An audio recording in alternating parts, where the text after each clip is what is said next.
It's time for 41 is the Mic, a weekly Chiefs podcast with Nick Jacobs of KSHB 41 and Matt Derrick of Chiefs Digest. 41 is the Mic starts now. Welcome, everyone. Yes, to another edition of 41 is the Mic. I am Matt Derrick from Chiefs Digest, along St. Patrick's Day enthusiast Nick Jacobs from KSHB 41. Yeah, Matt, top of the morning or whatever it is to you. As you know, I've got the leprechaun. He's locked in, ready to go for the podcast here. It's just like Baby Carlos from The Hangover, but it's a leprechaun. That's how Nick rolls on 41 is the Mic. You know, I woke up this morning thinking to myself, what was Nick going to wear T-shirt wise for the show? And yeah. I just knew it was going to be St. Patrick's Day related. I can't say that I thought it was going to be that strong. That's a strong T-shirt. It's what I do, Matt, and I'll have another one for the Q&A on Tuesday if it gets in time. It was shipping from Des Moines as of yesterday. Well, let's cross our fingers for that one because we definitely need to see that. Yeah, I'm very excited about it if it gets here in time. Well, I know Nick always has luck of the Irish. Chiefs? I guess we're going to be the judge today whether they had the luck of the Irish this week in free agency, because got about 5 or 6, depending on how excited you want to get. Free agent additions this week, a handful of players that the Chiefs have been able to keep on their roster. But obviously, Monday, Nick, the negotiation window opens at 11 o'clock Kansas City time. And by 11:05, we were busy. Yeah, no, I mean, the Chiefs, the problems that they really need to address very quickly, Brett Veach and them went out there and took care of. And whether it's the player fan liked or wanted or not, it doesn't matter. They're still identifying the spots that they felt like they needed to add somebody, upgrade, or maintain by bringing somebody back. So, I mean, for the most part, with what they had financially available to them, I felt like they really locked in on what they need to do this week, and whether it was keep the numbers what they wanted to headed into the draft or be able to upgrade at specific spots. I think they've accomplished it to a certain extent. I think there's a couple of spots where I think they could probably still address if they can financially, depending on where the salary cap's at after we see the numbers for a couple of guys.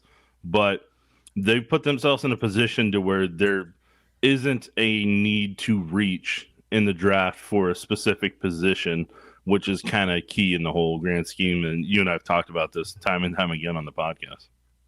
Yeah, and you're right. I mean, this time of year is very fluid about what's going on.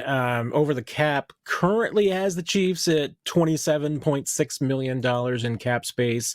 That doesn't include every contract that's been executed so far, so there's still some things to settle in and work out. But doing the restructures and really just the signing bonus and some salary conversions for Patrick Mahomes and Chris Jones, as we talked about, I mean, that got you most of the way there. So, yeah. I mean, the Chiefs were able to clear up a lot of space with that. They can still clear up some space if they were able to get a long-term deal done with Trey Smith. But at this point, with the money that they have, it looks like they feel pretty comfortable as far as being able to get done what they want to get done. And then obviously, I mean, free agency is just the beginning, because then you obviously have your draft class. You've got, right now, it's only counting top 51 contracts. So later you got to do a full roster.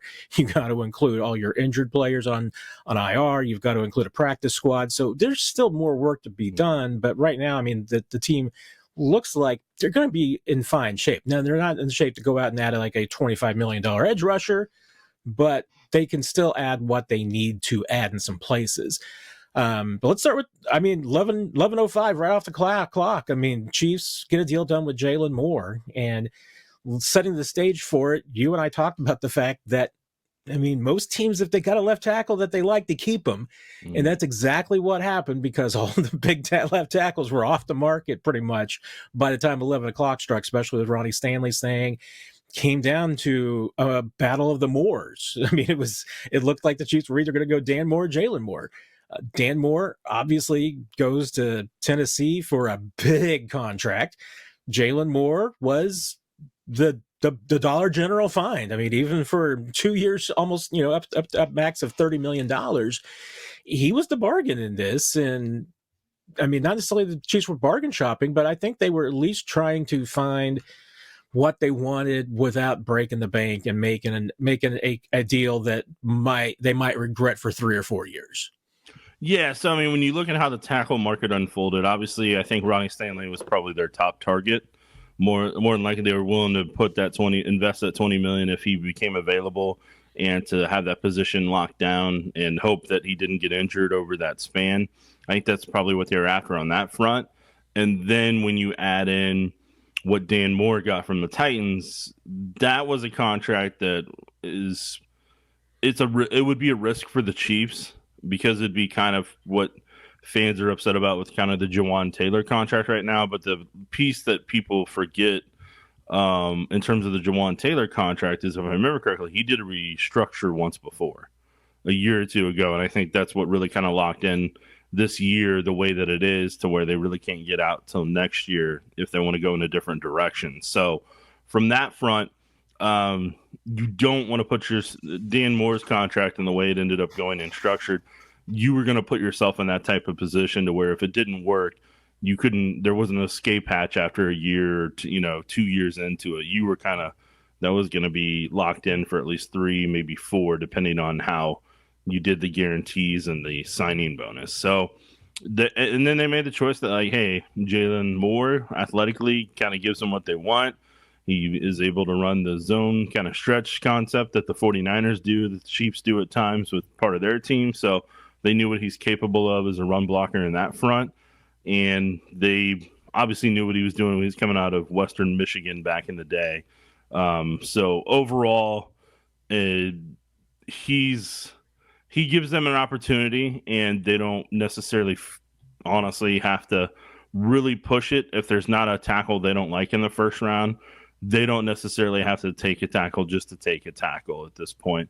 What he will or won't be, I don't know if there's enough tape to definitively feel comfortable either way in saying that he's going to be this or that.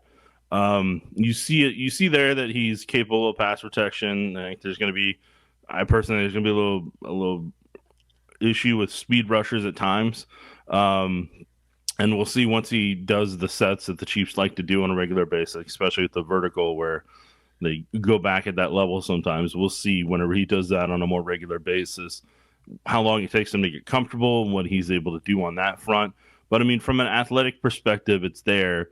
The reason I wasn't, when people would present the question to me about him possibly, and I would say no, is because with the arm length not reaching what the Chiefs were about, I personally felt like the Chiefs kind of more often than not will eliminate a guy because of that, because there's been other tackles in past drafts that probably were more refined technique-wise that they passed on because of the arm length. But this may be one of those cases and circumstances where they're like, hey, you got to sacrifice that arm length this time because of just where everything's at.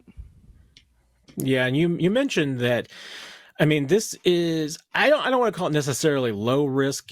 I think I'm gonna tag it as medium risk, because if it's a failure, I mean, it's going to shake out to 1 year, $21 million. You could walk away after year one, not sink any more cost into it. You're okay. If Jaylon Moore's average and you go ahead and let him play out the deal, 2 years, $30 million, that's not a terrible deal for a left tackle. For an average left tackle, it's probably about right. And I mean, if he shines in year one and you're like, okay, well, this guy can play for a while, I mean, you're really set up to extend the contract after that and maybe keep him around a couple of more years. I mean, there's a choose your own adventure after year one on this deal. The Chiefs do have flexibility. I mean, 1 year for $21 million would hurt if he is a below average performer and they have to walk away after year one, because if they're walking away after year one, it also probably means they're not finishing the year with Jaylon Moore as their left tackle. So, and it also sets up the other thing we've discussed, Nick, which is that, Chiefs were most likely going to throw numbers at this. I mean, with this contract for Jaylon Moore, it's good money, but that's not guaranteed starter money. I mean, it still fits into the realm of possibility that the Chiefs could throw numbers at this by bringing in another veteran, drafting a left tackle. I'm not expecting necessarily for Jaylon Moore to just have the job handed to him in April. I still think this is going to be a competitive job. Yeah, I mean, we'll we'll see what they're able to end up doing in the draft, and if there's a tackle that they end up taking. And then we'll continue to see what happens in terms of if there's somebody that gets released after the draft that's a tackle somewhere that a team's going to go younger, and then they get rid of one of their veterans, and maybe that veteran competes. But in my opinion, if you're going to give that kind of money to somebody, you're not making them a backup. That's, to me, that's starter money. And that is, say hypothetically you have somebody that's younger and cheaper replacing that guy, then you're kind of okay, well, that was kind of a waste of a signing. And I don't think the Chiefs kind of want that perspective. I know I wouldn't want that perspective if I'm in their shoes. And so, mentally, I'm prepared for him as the starter. And with what they did financially, I expect him to be the starter. But, like you said, bringing in competition is not a bad thing. It's just a matter of, is it a veteran who's been in the league 5 to 8 years type of thing? Or is it somebody that they're going to try to develop behind them, which has been a problem for them and why they're in the position they are right now? Yeah, and talking about competition, that's kind of what the Chiefs did with their second free agent signing, and keeping one of their own that they signed on Friday, and the signings of Elijah Mitchell and Kareem Hunt, 2 low-cost deals, nothing big with either one of them. If they're the type of deals, Nick, that if either one of them didn't make the team, it wouldn't be a stunner. Because there's not a lot of money invested in either one of them, but Chiefs obviously adding to that running back room and different styles. Elijah Mitchell has got a lot of electricity, a lot of speed. A 4.33 340 he ran at his combine, so there's some juice there, and you know what you're getting in Kareem Hunt, especially as a short yardage back. What does that running back room look like to you now, and do you think that the Chiefs could still invest in that running back room? Yeah, I'll start there for, yes, you invest. You continue to invest in that spot. You need speed, you need young speed, you need cheap speed. And you're also going to have to brace for the possibility of Isaiah Pacheco hitting the market next year. So, right now, you need to have somebody in place to be the long-term guy behind Isaiah Pacheco that's currently not on this roster and is going to be in the draft. So, that's the first thing that if you're the Chiefs, you don't, no matter how many running backs you have in that room, you need to still go get somebody. Because the way I look at it right now, when I see the way this running back room shapes up, you have Pacheco coming off an injury. He's going to be in a contract year, so he's got to put his best foot forward to make as much money as possible.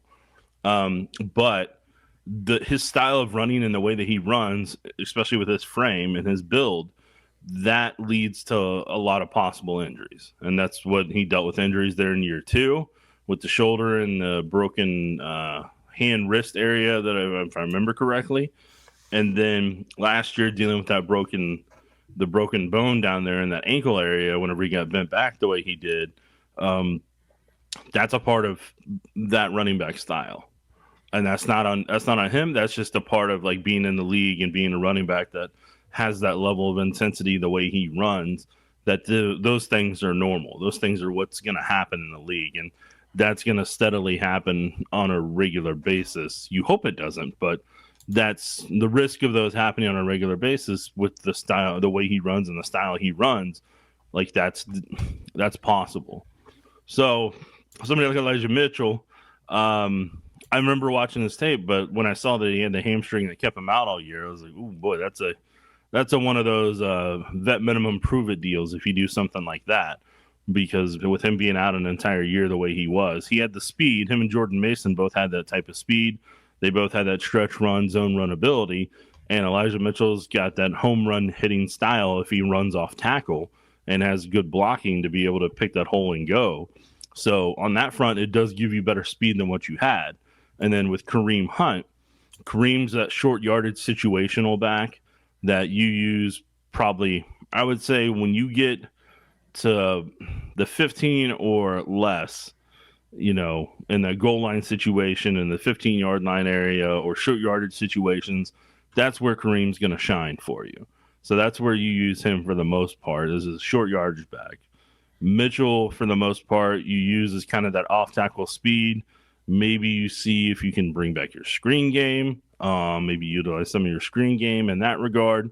But they still don't have that running back that can be the truly routinely long-term reliable explosive running back that they need.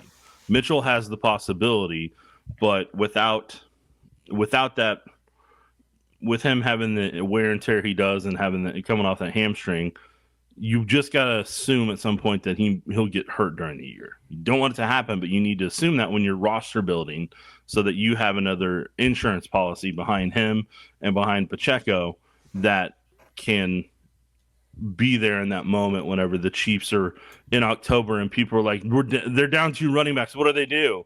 This is the time of year where you make those depth signings or you make those draft picks that are going to help you in those panic moments like the Chiefs had with the wide receiver room there by middle of September already.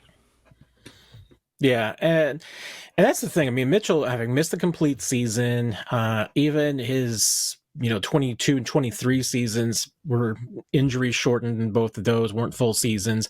Yeah. As a rookie in 21, he was fantastic. I mean, 1,100 yards from scrimmage in 11 games. He was explosive, and even in year 2, before the injuries got him, he was averaging 6 yards a carry. So there's a lot to like there. It's just a lot of unknowns. I mean, you can look at the resume, you can look at the speed and say and project, hey, if this guy is what he was before the injuries, you've got yourself a really nice complementary back that, can maybe pair with someone, whether it is Pacheco and Hunt. Can he be a third down back? He's probably more in the Jerick McKinnon mold that if he's going to block anybody, it's going to be because he's sacrificed his body. I don't know if he's got that dog in him, Nick, as they say. Mm-hmm. But as far as being a guy that can catch the ball out of the backfield and move around, make people miss, I know he's got that. But it's once again, this one is a low risk, high yield. If you don't hit on Elijah Mitchell, not much was sunk into this deal, but there's a reason to be pretty excited about it. And with Kareem, yeah, I mean, the Chiefs, you know what you got there. I mean, and he is probably at this point best situated as a short yardage back rather than maybe a full-time back, but he's a really, really good short yardage back. Mm. So let's see what happens. And the Chiefs just go once again with the backfield by committee, and maybe the committee does not have all of its members yet. So we'll find out. I think you and I are on the same page on this next signing, and because we've been talking about Kristian Fulton for months being a good fit for this team, and lo and behold, Chiefs go out and bring in Kristian Fulton, Nick. That was one of the things that was definitely on Brett Veach's checklist, was bringing in a veteran corner, and Fulton seems to check all the boxes for Brett Veach. Yeah, so I mean, first and foremost, I mean he's aggressive as a tackler. He'll come down and run support and make the tackle. He'll come down on wide receiver screens and aggressively tackle the same way that Jalen Watson and Trent McDuffie would. So he's got that mindset in that front. He's not afraid to be physical or make a tackle or have to take on a block and try to shed the block to be able to make a tackle. He's willing to do all that. So on that front, that's the first thing.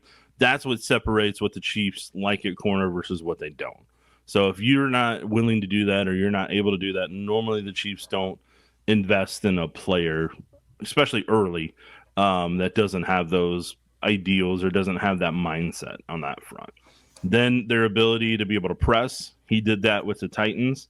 So they have tape on him being able to do that with the Titans and where he was at in that skill set.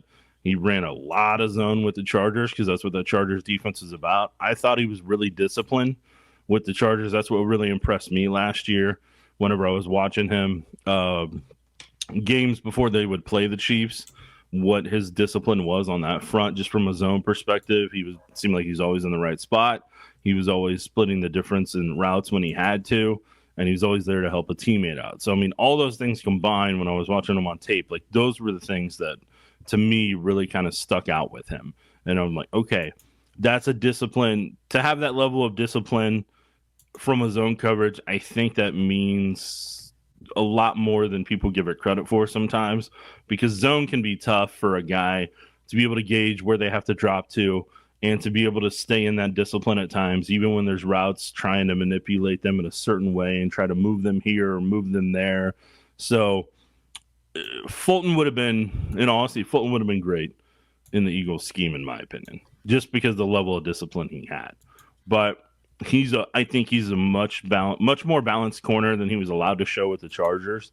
And so I think collectively for him, and athletically, he's a good athlete. So all that combined, I think just fit naturally for the Chiefs to where whatever they want to do with him, Jaylen Watson, and Trent McDuffie, they now have the flexibility to do that. And what that signifies to me is that Joshua Williams' chances of being a starter, they're as long as there's not an injury, those are going to be your top three. And they gave Joshua Williams every opportunity over the past 3 years to be that guy. And unfortunately, it's just not going to happen. So they had to go out and get Fulton. And so now you're hoping, even if there is an injury with McDuffie or Watson or Fulton, there's still enough reliable guys between the three of them to make it work.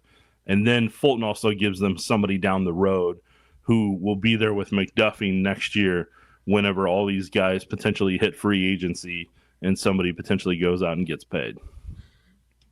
Yeah, and I mean, especially to me, I mean, well, you're looking at the depth. I mean, let's go into it. I mean, I think that the Chiefs are probably higher on Najee Johnson as being that fourth corner than even Josh Williams, even though, I mean, Josh Williams has got the size and all the talent in the world. He just hasn't had the consistency. Najee Johnson's been more consistent, but he wasn't 100% coming back from the ACL injury last year. He knew it. Chiefs knew it. Everybody knew it. Question is going to be if he can kind of regain that form that he showed in year 2 in training camp in the offseason, where he showed that just huge leap that all of a sudden the Chiefs were like, wait a minute, this guy's got starter quality potential here. Mm-hmm. If he can be that and he emerges as your number 4, that's now all of a sudden a really deep group. And with Watson and Fulton, you've got two guys that are different styles. I mean, so you can maybe match up a little bit better if you're going up against a team that's got more size. Maybe Watson's your guy.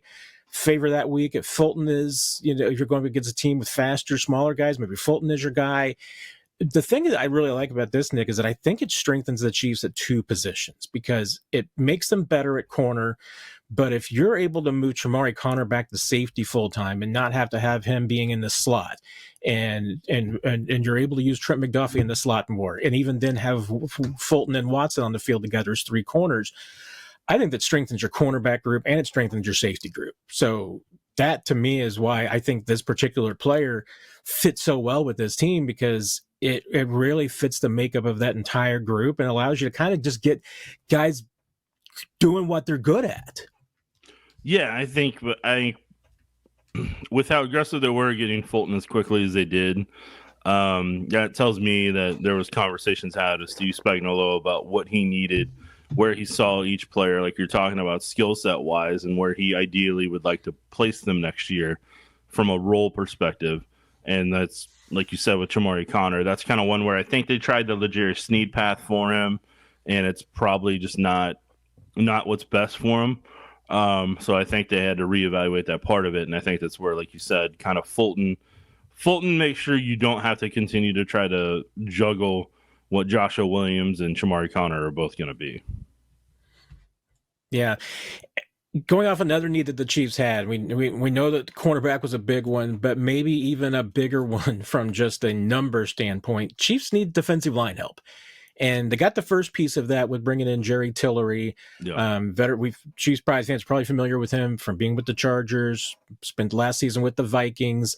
I mean, I like this signing, even though the production maybe hasn't been there as much the last couple of years, Nick. I mean, Tillery's a pretty reliable player. Yeah, I mean, he's a consistent guy that I think he fits in there with Chris Jones as a 3-tech and what the Chiefs do and what they run.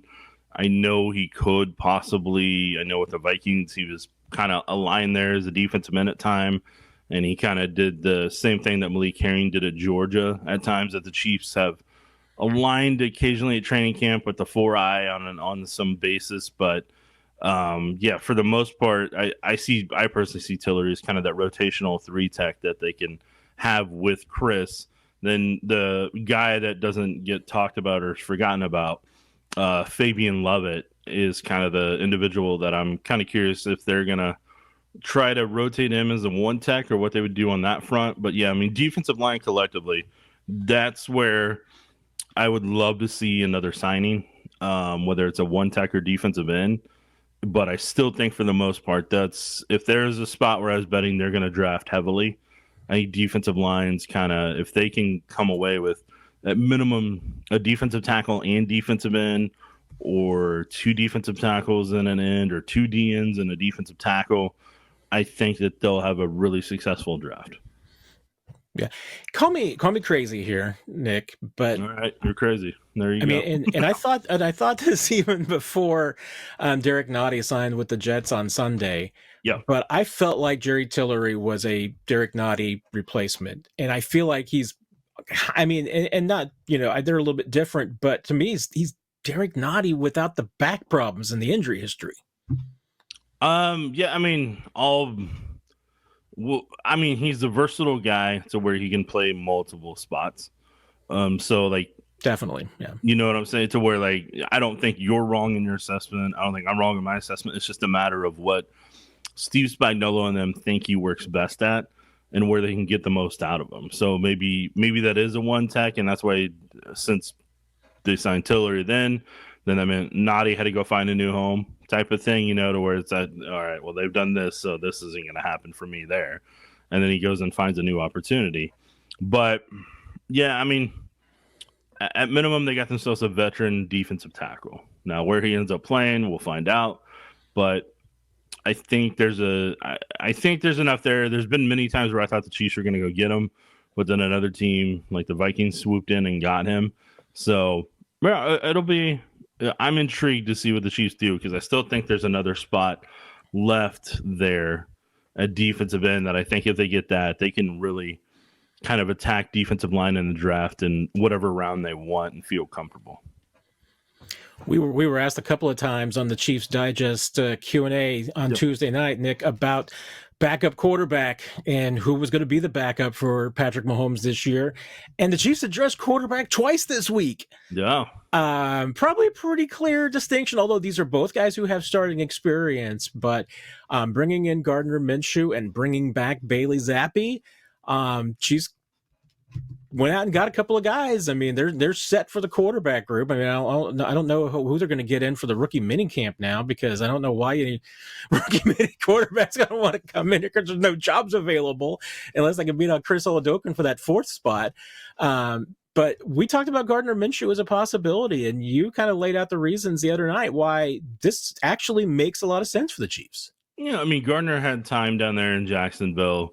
He's a quick release quarterback, so he's going to get the ball out quick. He's got the rhythm down and the timing down of when to make the throw, where he needs to place it at, and kind of just like that. The thing that always stood out from him from Washington State and even through the NFL is just kind of that quick release and the way he's able to get that ball out there. So on that front, like, that's kind of for me been the biggest thing that I've always been intrigued by, that I'm like, you know, if he had time in Andy Reid's system, I would be very curious to see what he could potentially kind of add on to his game of where he was in Washington till now. So on that front, that's where I don't know. I'm really interested overall in terms of what they can do. So yeah, I feel like he's probably one of the younger backups that they've had, especially recently. Because I mean, you had Chad Henne, you had Matt Moore, you had Blaine Gabbert, you had Carson Wentz, and all of them had more time in the league than what Patrick did. And this is one of the guys that I think is more along the lines of that. And I mean, you know, Minshew's dad was very big into the Mike Leach, you know, system with the air raid whenever he was doing that in youth football, if I remember correctly. So yeah, I think I'm intrigued to see him at OTAs and training camp. Because there's been times where, like, I'm going to be blunt, like Carson Wentz he was high throwing the football a lot last year. Blaine Gabbert could place it in spots, but for the most part, like, Gabbert I felt inconsistent. So whenever I'm still, like, for example, Chase Daniel, when I'd watch him at training camp with Alex Smith, you'd be like, why did they sign this guy? Because he was all over the place in terms of accuracy. But then when that dude would get in a preseason game, he just found his zen or whatever it was, and like he was spot on then, and like he just had good anticipation with his throws and everything. But you watch him in a training camp practice, and I remember Twitter used to get after me that whenever what they would see in preseason versus what was happening in training camp. And I remember on my 53, I had him cut because he's so bad in training camp with accuracy. And I'm like, this offense is built on accuracy, and he's throwing them in the dirt or throwing them wide, and he's not hitting his targets and not anticipating. And but then you see that preseason game, woo, he'd turn it on. So you'd be like, there's the guy from Mizzou. But yeah, no, and then with Bailey Zappi, I mean, he knows the offense for the most part. And I think part of what both of them potentially going to be as backup quarterbacks is they're gonna help bring some ideas in the offense that may be different from the schemes they've been in and that type of thing, and really kind of help them have that room kind of be part of it that evaluates from different offenses and different schemes and different perspectives about what they can do to be more successful after what happened against Philly. That's kind of deep down what I'm thinking, is like they're getting different quarterback perspectives to where when they evaluate what happened, the defenses ran against them in Philly, what they can do from their playbook to do that, alter that some.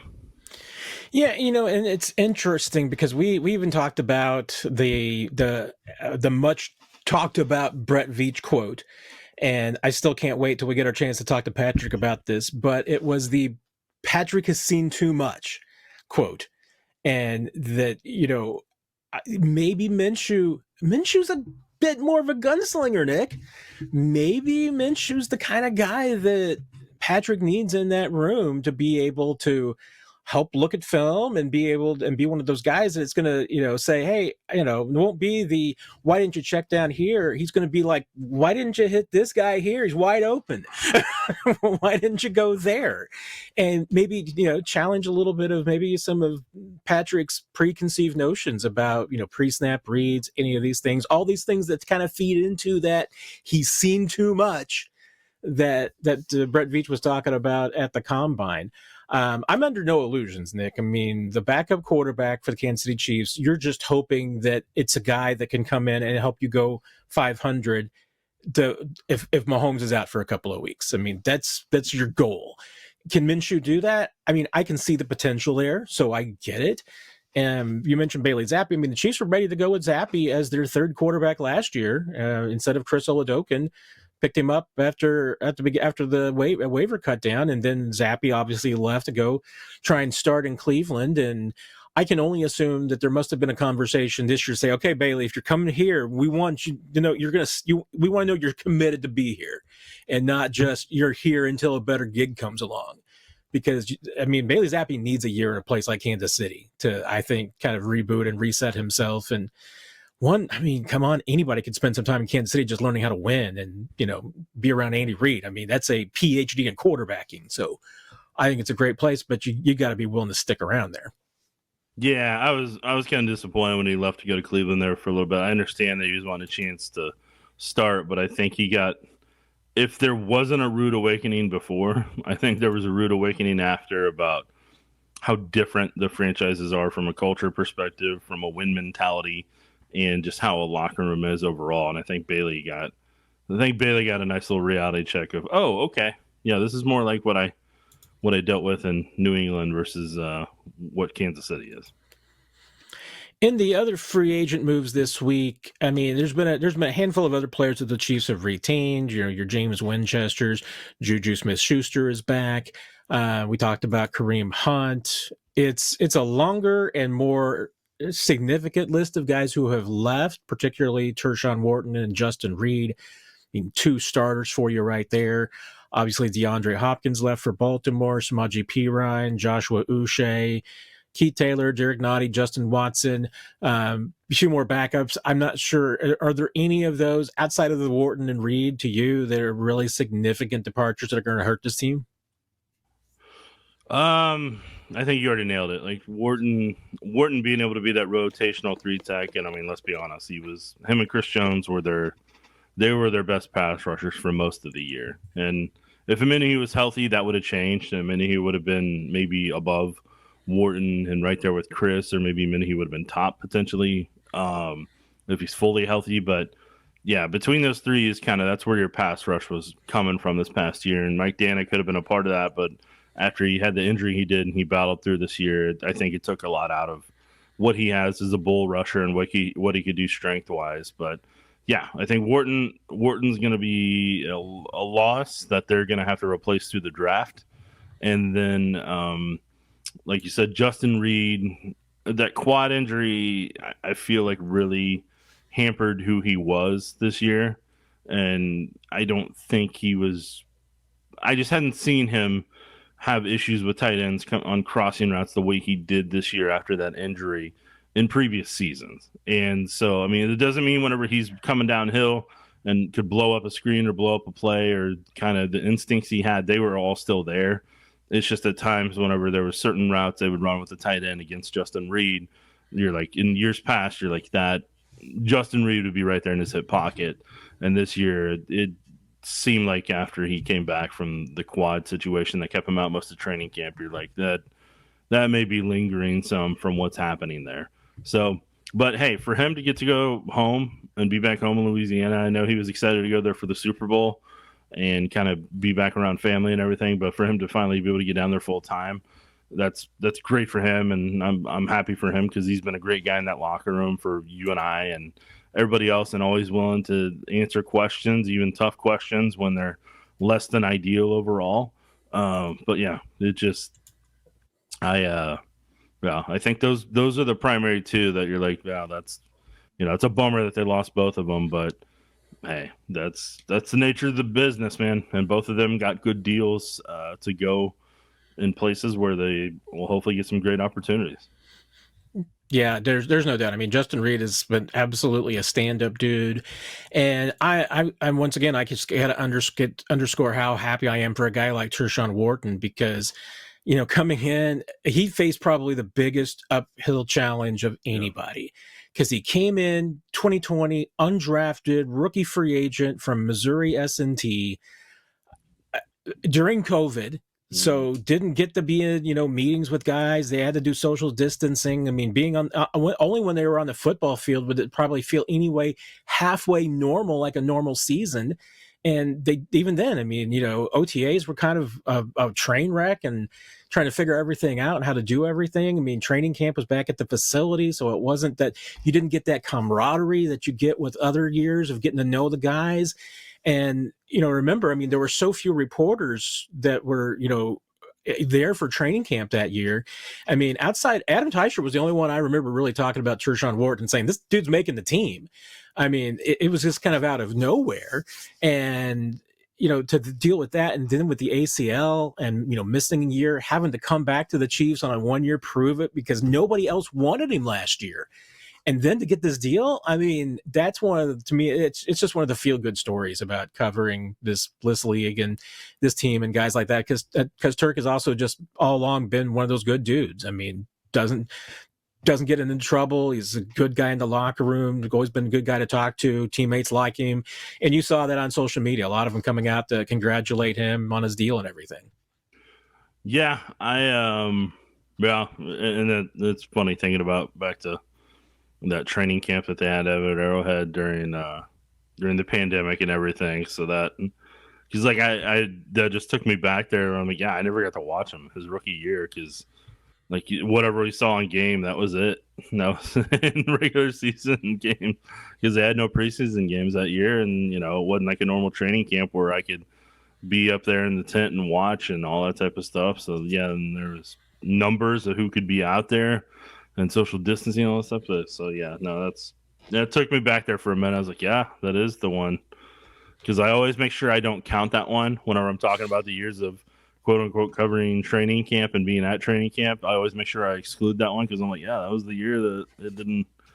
So I don't know. That was a blast from the past there, Matt. I unfortunately will always remember where I was, and I've never really talked about this, but for our 41 is the Mike listeners who stick along with this, I'll go ahead and share the story. I do remember exactly where I was when I got the call to inform me that The Chiefs had decided, gone through all their numbers and everything, that they were only going to be able to have 5 beat writers that got credentials for camp and for OT, because OTAs really didn't. I don't think they did anything. I think it was only really training camp that really we came back, and they were told that they were going to have 5 spaces for beat writers, and I was number 6 on the list. Yeah. So I will always remember where I was when I got that call to tell me, boy, I'm going to be covering this season via Zoom. So there you go. 40 Highway, great place to be. What's left to you? I mean, if you're Brett Veach, we should be in what we would normally now call the second wave of free agency. It's been kind of quiet now. So I think we're almost into the third wave. No, you're third wave. And there's a name that is still out there that as a Chiefs player unsigned that intrigues me, and that's Charles Omenihu. Mm-hmm. Yeah, that's the guy that I'm curious to see if the Chiefs are able to get something done with him. Obviously, the market hasn't gone the way he was probably hoping. And I thought he was going to end up in Buffalo, personally. I thought he'd be the signing instead of Joey Bosa. But they wanted to go flashier, and that's fine and everything. But Omenihu is a more steady, reliable player. And other than the ACL, he hasn't really had big issues. But Bosa, that's I'm gonna say this in a way that I apologize, but Bosa's like one of those fancy luxury cars that you spend money on, but the maintenance to maintain it or how often it breaks down and you got to take it into the shop, that's what Joey Bosa is essentially like. And and I hate to say that about a human being, but that's kind of the reality from an athletic football perspective, is like he's that fancy car that you buy, but you're always having to. It's always in the garage being fixed every couple of months. So, but hey, the Bills want to do that, so that's their thing, and I get it. And it was a flashy signing and everything, so good for them. But yeah, no, I was nervous that Charles Omenihu was going to end up there, and the fact that he's not, just like I was really concerned that if Nick Bolton hit the open market, I was convinced he was going to the Broncos or Raiders, and I think that's why the Chiefs were willing to pay what they were, because there was a chance last year Chris Jones was going to the Raiders. And then when the Chiefs re-signed him, then boom, they had to sign Christian Wilkins. But I think the Raiders were willing to go all out to get Chris Jones last year. And luckily the Chiefs were able to make a contract that worked for everybody involved. And then I do think Sean Payton they were going to go hard after Nick Bolton, because he fits that physicality style of what they're trying to do. And then I think they had to pivot to Greenlaw and get him in there. And I think the Raiders, I don't know if they've really, I don't think linebacker wise they've been able to find their answer since Bolton got taken off the market and Greenlaw got taken off the market. But yeah, so for people that wonder why Nick Bolton got paid what he did, I think it's because there was a strong possibility he was going to go to an AFC West team if they didn't, and they would get to see him twice a year. And Nick Bolton would be able to share anything about the Steve Spagnuolo defense that he knows better than anybody else, and the placement of where people are and what they do, and also some key points of going against Patrick Mahomes in practice every day for a handful of years. So the value there is on that front. Whenever that's the competition you got, being able to keep some of those Chiefs secrets isn't a bad thing. Not a bad thing at all, because I'm completely on the same page. I think Dre Greenlaw and Nick Bolton were going to end up in the AFC West regardless. So if Nick Bolton wasn't in Kansas City, I think he was going to the Vegas or the Broncos. And honestly, if he'd ended up in Denver, Dre Greenlaw might be already in Vegas. That'd be 2 great places for those teams, those players. So I think, I'm always going to say I think the Chiefs made the right move there, even if it doesn't work out. Anything happens with Nick Bolton, I'm still going to say I think that's the right move, keeping him. I mean, we mentioned Omenihu on the defensive line because that's still an area the Chiefs need to hit. Yeah, I mean, if they can figure out something that works with Omenihu, I think that would be a very underrated signing, or a very underrated guy returning. So I think that I think if they can get that done, I think that's pretty big. And then you can, like I said, you can go through the draft, go get yourself another end, then get yourself a defensive tackle, and then if you can get a third defensive lineman, whether it's end or tackle, I think that really kind of really kind of brings the defensive line together. But I think that's kind of, in my book, that's one of the heavy emphasis I would like to see them make for the rest of this draft on that front. Yeah, and looking at the free agents that remain out there, there's a lot of wide receivers. And now there's a lot of problems with those wide receivers because for the most part, they're either all over 30 or they're Deontay Johnson and crazy. But are there any of these older receivers, Nick, that are over 30 that would entice you if you're Brett Veach? Well, let me pull it up here first. And I mean, can I interest you in a 32-year-old Tyler Lockett or Stephon Diggs or anything like that? So the when I'm looking at the wide receiver availability for the most part, what you're having to do now, JuJu Smith-Schuster helps play a piece in it, but what you're having to try to decide now, and I don't know if you're going to get it anywhere other than the draft. The number you're probably trying to figure out what the number is. Tyler Boyd, what Tyler Boyd would want. You're seeing what Amari Cooper would potentially want, but you're needing a guy who's got some size who can get open. And that may be something where you have to wait till the draft for, because I know there's a couple guys that I'm thinking of in my head right now that could fit that. And we will do that down the road in one of our future podcasts. But yeah, for the most part, those guys though are kind of at that line to where it's nearly 30 and above if you're bringing them in to potentially kind of help out in that aspect of it. So yeah, I think more than anything else, they've got to lock in what they can do on the defensive line by adding a reliable veteran end or veteran tackle. And then I think they really need to find one more safety on the market that has range, that can either take up half the field and could potentially be depth behind Brian Cook. So those are the kind of the two spots that, hey, they do that, and then I'm good with whatever, I think they can go in and focus on the draft at that point type of thing. And I mean, and that's the only area that you and I ever, disagree very often, is just that I'm more bullish on Brian Cook in year 2. And I completely get why we're on the same different pages on that one. I mean, I'm okay at safety, and I almost feel like that, as well as the Chiefs have scouted that, that they can probably come up with your next Dan Sorensen or your own Zane Anderson, late in the draft or even undrafted free agents. They've done a pretty good job identifying those. So if they wanted to bring in some depth there, I wouldn't have a problem with that. The receivers, the market, hey, if some of these older guys just come down in price, I can get it. But, it's also at the same time, I mean, you've brought back Hollywood. So, if you're going to be, one of these receivers, you're going to, and JuJu now. And even if you're, even if you just want to look at JuJu's numbers last year and say, okay, well, maybe I don't have to compete with JuJu for the 4. Maybe he's going to be the 5. Well, Nico Remigio is also, I think, going to be one of those receivers if, you keep him around for special teams. Mm-hmm. Who wants to come in and be the number 4? Unless you really think that Rashee Rice is going to miss time because of the injury or the off-the-field issues, and that's going to give you a chance. I mean, Chiefs have 3 receivers that they really like at the top of the rotation and believe in if they can stay on the field and stay healthy.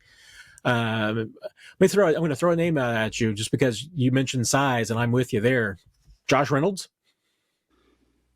It didn't do a ton for me on the meter in terms of what I think they're going to need from a separation perspective and ability to get off the line. So, hey, if they do it, they do it. That's the thing. Like, I don't get upset with the moves they make. I'm not like, oh my gosh, I can't believe they did this. I'm like, hey, I get what they're angling for. I don't know what the numbers were that were being shared with other players, so like they obviously feel like this fits the need that we may talk about at times here in the podcast, but we don't know the numbers of what the other players who, other people, maybe fans may be coveting of players, but I don't know. I think, like, when I'm thinking about this wide receiver room collectively, like there's just got to be another guy that is with JuJu that they can rely on from a size perspective. And I think they wanted DeAndre Hopkins to be that guy at times last year, and it just wasn't. It just, for whatever reason, didn't work out. So they had to kind of lean on JuJu a lot more than they probably wanted to in some situations, just to try to keep him at a certain snap count or try to keep him healthy. And so I think it may end up having to come from the draft for the most part, and let that guy develop behind what they've put in front. But as you and I've talked about time and time again on the podcast, getting a wide receiver each year in the draft is a really smart play. So you keep that cost down and you don't become the Cincinnati Bengals trying to figure out how they're going to spend $70 million a year on their top 2 wide receivers. That you do. And hey, Patrick Mahomes needs weapons, so get him some more weapons every single year, every way you can. We'll see what happens next. And if the Chiefs do get anything major done this week, maybe you'll see us pop out of the blue, but otherwise you'll see us on Tuesday, definitely, for the Chiefs Digest live Q&A this week. Even with everything going on in the sports world, I know this is a huge, busy week for Nick in the KSHB 41 newsroom with March Madness kicking off. But we got a few other things up our sleeves. Next Sunday, we're going to start our draft position breakdowns, and this is where you're going to get Nick's insight into what this draft class is starting to look like. We're going to be attacking a position group each week, so you do not want to miss that. And this week, we're also going to pop up in your stream a couple of times, hopefully, with some interviews with some draft prospects that are coming up, some conversations that we're pretty excited about this week. So not gonna curse them or anything like that, Nick, by saying anything, the names. You're going to just have to be surprised when it gets here, and be surprised when we come and start our position group breakdown next week. Yeah, and just knowing for some of the prospects we're getting, they're going to be players of interest, and they're going to be players that could potentially end up with the Chiefs and are at positions that the Chiefs could use additional help with.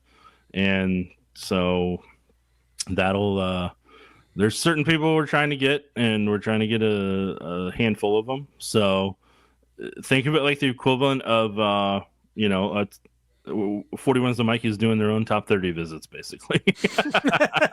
Exactly. I love the way you put that. It's exactly what we're doing. All right. So we got that going on this week. It's going to be a lot of fun. Stay tuned.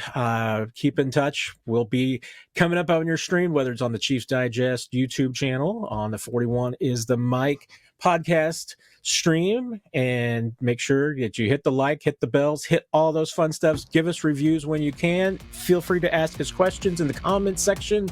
We're always there to try to help out and answer anything that you got. So everybody, have a great week and enjoy yourselves. Bye now.